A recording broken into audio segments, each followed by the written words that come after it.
महाराष्ट्र राज्य में जो मराठी अमराठी वाद निर्माण हो रहा है और सबसे ज़्यादा सब जगह पे सब नेतागण ये मीरा भाईंदर को टारगेट कर रहे हैं। और मीरा भाईंदर का लोक प्रतिनिधि होने के नाते मैंने आज हमारे पदाधिकारियों की बैठक ली। उस बैठक में मैंने ऐसा कहा कि देखिए, हमारे सबसे ज़्यादा मराठी नगर सेवक इस मीरा भाईंदर में है। जब भी हिंदी भाषिक हमारे शहर में काम धंधे की वजह से आते हैं तो वो यही बोलते हैं, ये शहर हमारा नहीं है, हमारी माँ तो गाँव है मगर हमारी मौसी ये मीरा भाईंदर शहर है। और माँ के रूप में अगर कोई चाहता है तो यहाँ के आगरी कोली लोग, जो आगरी कोली लोगों का ये शहर है, ये आगरी कोली संस्कृति और जतन करने का काम करते हैं, तो उनके हर प्रोग्राम में ये हमारे हिंदी भाषिक लोग भी शामिल हो जाते हैं।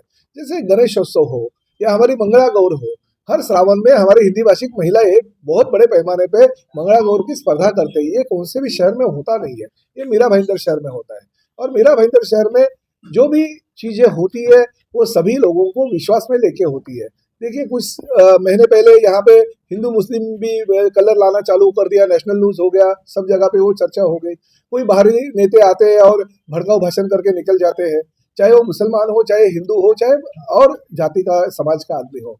जरूरत नहीं है, इस शहर के लोक प्रतिनिधि सक्षम है। इस शहर के लोक प्रतिनिधियों के ऊपर पिछले कई सालों से इस मीरा भाईंदर शहर की जनता ने विश्वास रखा है। मैं तो इस मीरा भाईंदर शहर का चौथी बार विधायक के तौर पे चुन के आया और हर टाइम पे मैं ज्यादा से ज्यादा वोटों से आता हूँ। पिछले टाइम पे मैं 83,000 मार्जिन से आया था, ये टाइम पे मैं 1,08,000 वोटों से आया था। जब भी शिवसेना भारतीय जनता पार्टी की युति थी तभी भी जीत के आया था, जब भी युति नहीं थी 2014 में तभी भी जीत के आया। तो ये ऐसा नहीं है कि प्रताप सरनाईक मराठी उम्मीदवार है तो हिंदी भाषिक एक हो जाए और नहीं प्रताप सरनाईक मराठी है करके उसको वोट नहीं देने का, ऐसा कभी सोचते नहीं है मीरा भाईंदर शहर की जनता। उल्टा काम को देखते हुए, मेरे जैसे कार्यकर्ताओं को देखते हुए एक बार, दो बार, तीन बार नहीं बल्कि 4-4 बार जीता है। और उनके आशीर्वाद से आज मैं इस राज्य का कैबिनेट मंत्री हूँ। मुझे फक्र है कि इस मीरा भाईंदर शहर का मैं नेतृत्व कर रहा हूँ। मगर कोई भी अगर बाहरी इंसान यहाँ पे आता रहेगा और भाषिक और प्रांत जो आपस की झगड़ा लगाने का काम है यहाँ पे अगर करता रहेगा तो गलत है। मैं इसका निषेध व्यक्त करता हूँ। हमारे सबसे ज्यादा अगर नगर सेवक मीरा भाईंदर में है तो शिवसेना के है, ज्यादा से ज्यादा मराठी नगर सेवक है हमारे पार्टी के है, ज्यादा से ज्यादा आगरी कोली नगर सेवक है शिवसेना हमारे पार्टी के है। तो ऐसे कोई नहीं है, हिंदी भाषिक लोग भी उनको भी वोट देते, मुझे भी वोट देते। यहाँ का चुन के गया हुआ सांसद हमारा नरेश मस्के वो भी मराठी है। तो ऐसे नहीं है कि हिंदी भाषी के उम्मीदवार चाहिए उसको हम वोट देंगे, ऐसे कभी हमारे हिंदी भाषिकों ने ना कहा है और ना इतने सालों से हमने सुना है। तो क्यों इस मीरा भाईंदर शहर को आप टारगेट करते हो? हमेशा कोई भी आएगा हिंदू मुस्लिम का मीरा भाईंदर शहर में वाद निर्माण करेगा। कोई जैन मुनियों के नाम पे यहाँ पे बकरे कटते हैं, मुर्गे कटते हैं, ऐसा वातावरण करके परिषद कार्यकाल में शहर का वातावरण और बेकार करते रहेंगे।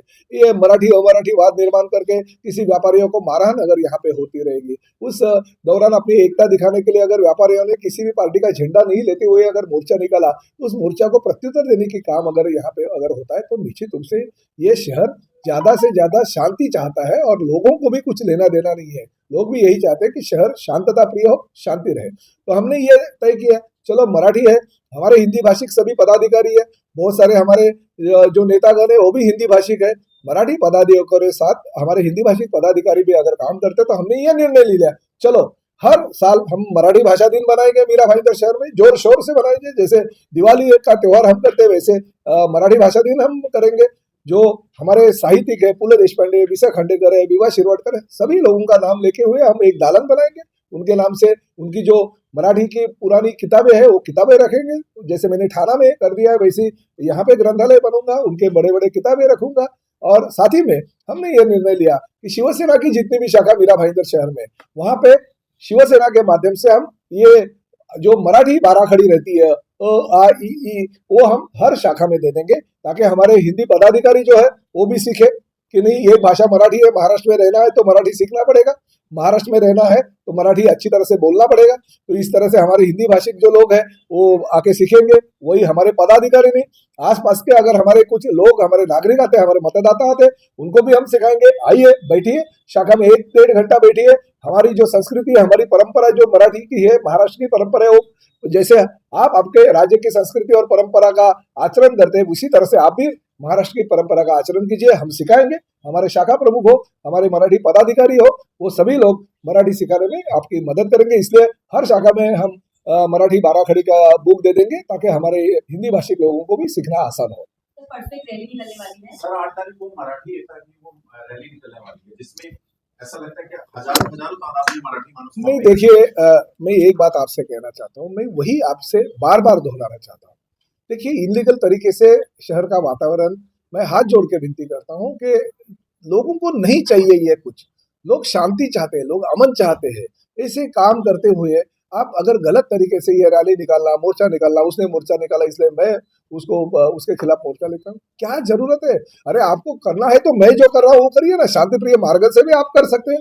अगर मराठी का जतन इतना ही करना है, मराठी के ऊपर और महाराष्ट्र के ऊपर इतना ही आपको प्यार है, तो आप क्यों नहीं करते? जो तरह से हम कर रहे हैं, ये शिवसेना कर रही है, एकनाथ शिंदे साहब की शिवसेना अगर कर रही है, तो ये तरीका करो। आज जब भी पहलगांव जैसी दुर्घटना होती है, सबसे पहले कौन पहुंचा उस कश्मीर में? एकनाथ शिंदे साहब पहुंचे। तभी आपने क्यों नहीं सोचा कि चलो जाना चाहिए हम भी कश्मीर में और हमारी परेडों को लेकर आना चाहिए? उत्तराखंड में कुछ होता है, सबसे पहले कौन पहुंचता है? एकनाथ शिंदे होता है। केरला में कोई अगर बाढ़ आई या कोई भी जरूरतमंद अगर लोग अगर सामने से फोन करते, सबसे पहले कौन अगर मदद देता है? तो एकनाथ शिंदे साहब देते हैं। तो ये क्यों नहीं आप करते हो? क्यों मराठी भाषिक और मराठी भाषिक का वाद निर्माण करके अपना जो राजनीतिक फायदा करने की कोशिश आप करते हो? ये गलत है, ये होना नहीं चाहिए। हम तो हमारे जो मार्ग है, मार्ग के माध्यम से हम आगे चलेंगे और निश्चित रूप से हमें हमारी भाषिक जो जनता है, चाहे वो हमारी मराठी हो, चाहे हिंदी भाषा के लोग हो, उनको इस राजनेता से या राजनीतिक पार्टी से कुछ भी लेना देना नहीं। हम शांति अमन चाहते हैं, हम नौकरी काम धंधा जो है बड़े पैमाने पे करना चाहते हैं।